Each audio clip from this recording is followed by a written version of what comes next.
This is Christina with Rock on Request magazine, and I am talking on the phone today with Tim from Underoath. I am very excited to talk to you today. Thank you. Well, thank you for taking the time. You guys have a show tonight, right?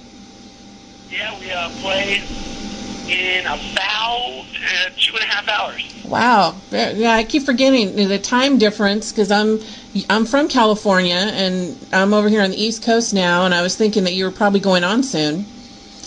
No, true. Yeah, no, it's like 7:30 here. We play at 9:50. Well, good. Then you have a slight bit of downtime, I'm sure. And now, how is it out there though with the fires going on right now? I mean, a lot of the roads are closed, I'm hearing. Yeah, the fires are taking their toll on a lot of people out here. We met a bunch of kids. We actually did an in-store in Costa Mesa at Best Buy, and a bunch of, not a bunch, but a handful of those kids were, couldn't come to the show because they were being evacuated and or were coming to the show but didn't have a home to go back home to because they were being evacuated, kind of thing. It's right. a pretty crazy thing. And then, like I was saying earlier, me and my wife are staying the night here, and we got a hotel down by the airport, and the front desk guy was talking about how crazy it was because all the evacuees are checking in and wow. it's going crazy over there. So it seems to be affecting a lot of people, but as far as Irvine specific, it seems to be okay for now. Yeah, my whole family's out there, and I have several out in those areas, and my sister called, and one of my sisters is very close to one of the fire areas, and so one of the high schools burned down to the ground, completely gone earlier today. Yeah, I was watching the news today. It's pretty intense for sure. Wow. Well, hopefully your fans will still be able to make it out to see you tonight, and I'll be saying a prayer for everybody. But yeah, please do. Thank you. Yeah, definitely. Well, let's talk about a couple things here. I'm going to try not to take too much of your time here. I know you have things to do, but how's this tour been going so far? Are you about halfway through it? The tour is been going great. We actually only have about 2 more weeks left, actually. Wow. A little less. Yeah, it's been good. We've been on tour for a while since the summer, and we did a support tour in the summer festival, and then did a 5-week world tour, and then we came back and jumped right on this. And this tour specifically has been great.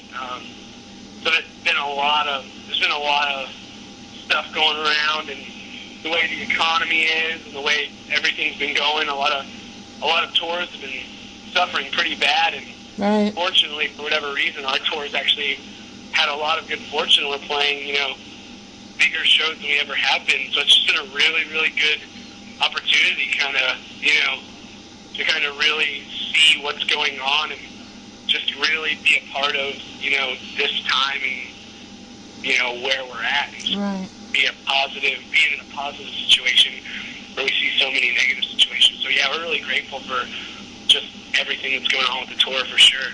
Yeah, it's funny that you mentioned that because I hadn't really thought about that because, obviously I go to a lot of shows, and it's been a really busy year. It seems busier for me than last year as far as touring, and I've even committed myself to taking the entire December off, even for phone interviews, because my schedule has been so insane.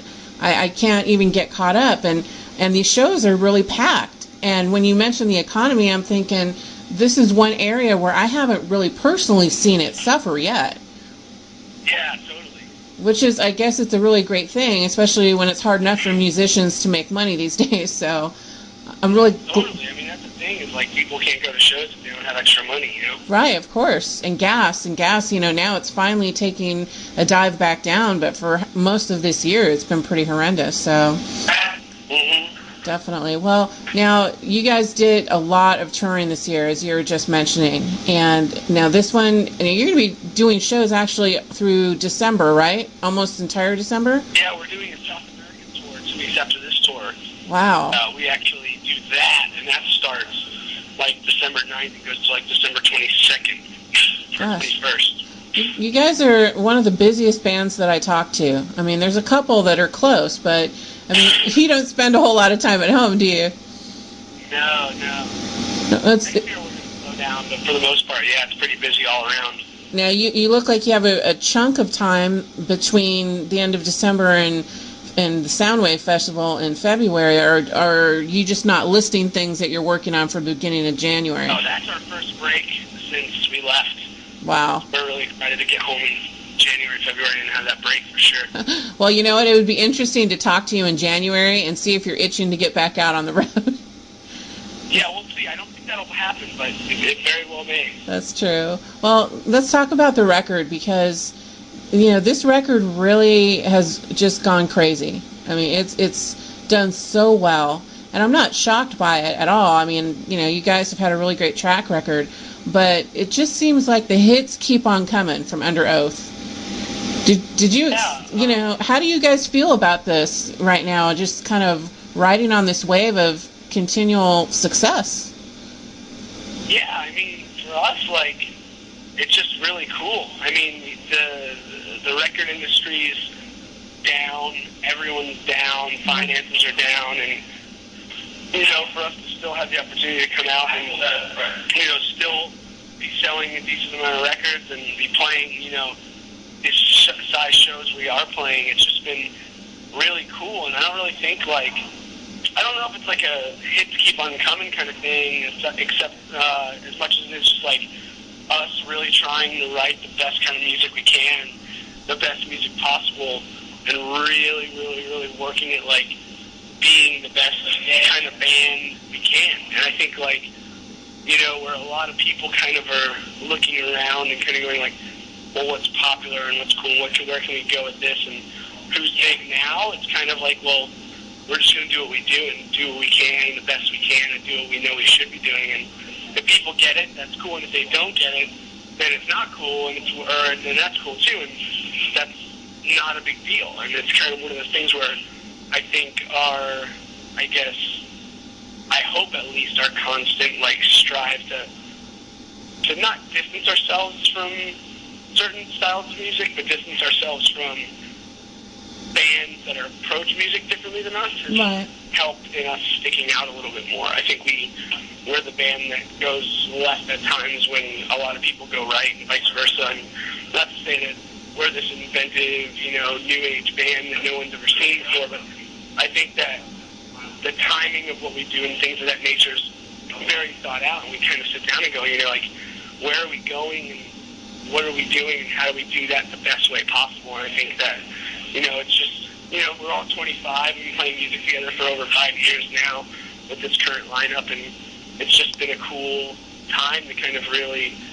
do kind of what we do and do it the best we can, and for now at least, like you said, people are still connecting with it, so we're stoked on it, and if that one day that doesn't seem to be the case, then that's okay too, we'll, figure out a way to scale down or, approach it in a different way.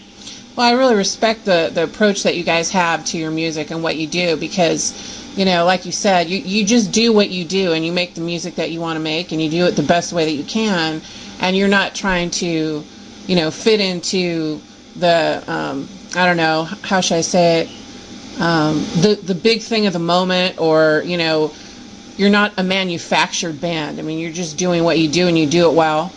And anyone who hears you, especially when you're playing festival shows or what have you, or maybe someone who goes to see a different act on the bill for some reason and they hear your music, that's where your fan base just keeps growing. It's not like you have to really work at it or conform into anything. Yeah, I mean, I think there's a lot of bands that there's probably a top 10 list of producers that are known for taking bands and helping them rewrite and restructure and redo records that's going to fit what's going on and what's good now. And I think we have a very strong ethic about us where we won't touch those guys. Those dudes will never touch an Underoath record. And in the same way, same kind of thing with bands like that. We won't tour with certain bands that approach music that way. And yeah, I think we just make basic decisions to kind of do things differently and do things, I don't know, I guess just differently. I'm not going to say it's better or worse or we're better for it or worse off for it, but I think for us it's the only way we can do it, Well, I just think it's honest. That's how I would describe it. It's just honest, straightforward music, the way you want to do it, and you're not going to compromise, and that's great. you know? Yeah, precisely. And I think that's what kind of draws people to what we do. It's not like necessarily, man, they wrote, better songs than, Fall Out Boy or, Katy Perry. I mean, it's not anything like that. Like, there's bands that are much more successful and much better songwriters than us. It's more just like for what we do, I think that people get it and they back it for now, and one day they won't, and I'm okay with that, Well, yeah, I mean, there's always room for change, but for now, I think you guys, have really just stepped it up on this record. And what would you say? I mean, I know it's definitely heavier than Define the Great Line, but I mean, what do you think? Would you say was so different about this record than the last one that maybe just kind of defines what your sound is right now? I think just the writing process. I think we spent more time laying the proverbial slab for Divine the Great Line, and didn't have as much time really building the walls and customizing the home. And I think with this record, being that it was our third record together, we got to where we had the foundations of the record and the songs much quicker. Right. So we had a lot more time to really let our creativity on top kind of go for a lot longer and really expand, whereas the last record was way more let's just get these songs and get them as good as we can and, do as best we can in the studio to really make them cool, whereas this one we kind of went in going, there's a lot of parts on here that we're going to take some time and really expand on once we're in the studio. We kind of saw it, we had forethought and kind of the wisdom to kind of see, this is where the song is, but this isn't where it's going to stay kind of thing, whereas the last record was a lot more of oh man, I really hope this song comes together. Right. Or this record was more this song isn't done and we get it. We're going to spend some time at practice or spend some time tomorrow in the studio really reworking it kind of thing. Well, it's definitely, a good, strong, solid record and a good change. It's not a change that you're like, oh, God, they sound so different. But, you're right. You can definitely tell that, this one, it's very cohesive, Yeah, thank you, yeah. You're welcome. You're absolutely welcome. Well, I have just a couple of things I want to hit real quick, and then I have a final question for you. And the first thing I just want to ask you is how your go-kart adventure went. Did you guys get out there on your go-karts? Very well. Our drum tech, Kevlar, actually had the fastest lap of the day. He got the trophy, and Spencer had the fastest race of the day from first lap to last lap. Overall time, he had the best. Wow. So, yeah, it was cool. Kevin won the fastest lap. Spencer had the fastest race, and yeah, it was just really, really fun. Oh, that's cool. You guys deserve to blow off some steam as long as you all walk away in one piece, right? Yeah, it was sweet. Well, let me ask you about now, I guess Chris and Aaron had some things stolen at one of your shows the other day? Yeah, Chris had his iPhone stolen and Aaron had his iPod stolen.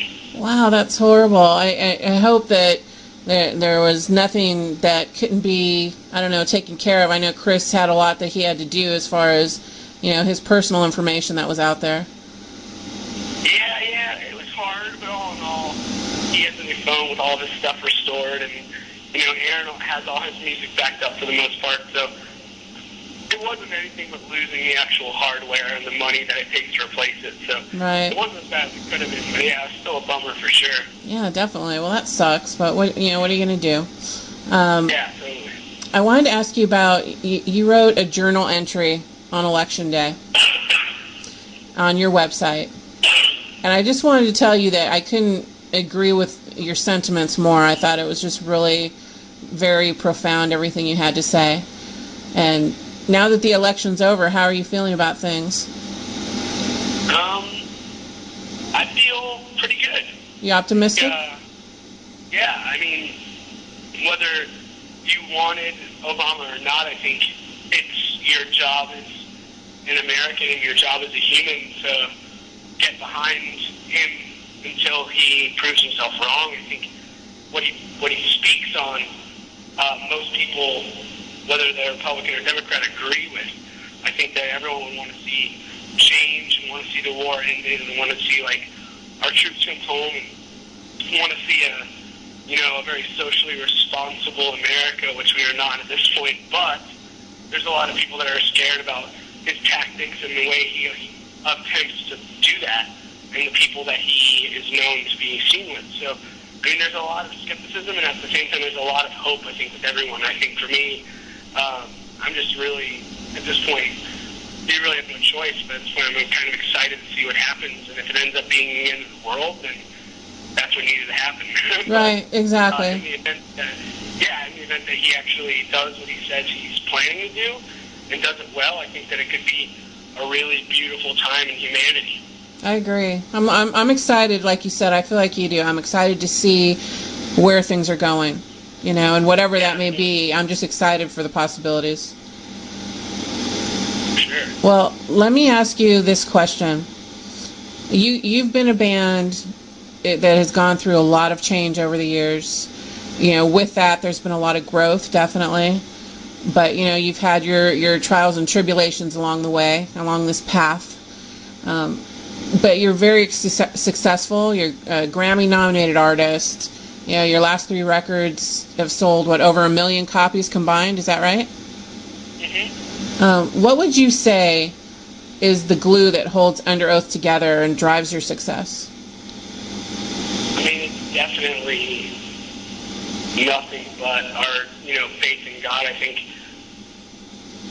as cliche as that sounds to some people, and as many athletes say, I wouldn't be here without God or whatever. Like, we honestly wouldn't be here without the grace that God's shown us. I mean, there's been times where we should all have been not in this band, and this band should have self-destructed itself and gone away. And there's so many times that are so evident that, God's hand and grace and mercy was upon one of us or all of us at a certain point where it's so evident that He has a purpose for us here. And, whether there's millions of dollars in money and sold-out shows or $0 or however big it could get or however small it could get, I think like that there's no denying, at least at this point, that there's a lot of purpose here for us that's beyond just playing shows and, making record labels and other people money, Well said.